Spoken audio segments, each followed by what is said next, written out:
Yes, it will come out.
Thank you.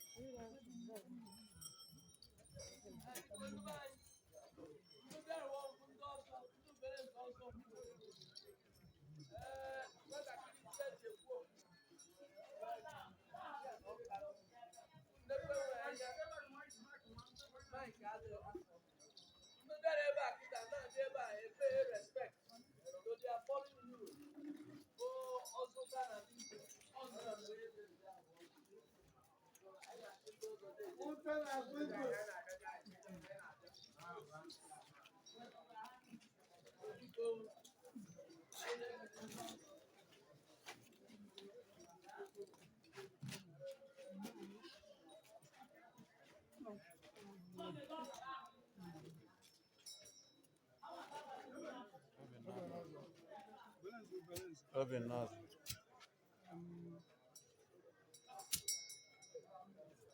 Anyị ahụ na ozi eziri anyị bụ eziokwu. Anyị abịawo ugbu a na anyị ka ekpere ekpere anyị nwere chusi. Oven nozzle. Oven nozzle. Oven nozzle.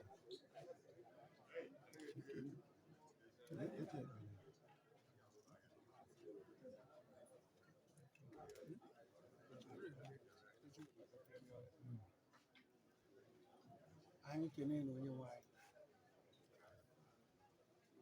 eze n'igwe, anyị bụ ụmụ ndị bụ ọzọ Fidelis Ugwu eri. Anyị adaa n'okwu nsọ n'oge dịka oge nụ. Nna anyị siri anyị n'ihe niile, ọdụmma na-enye anyị, ọdụmjọ na-enye anyị, anyị nye m ekele.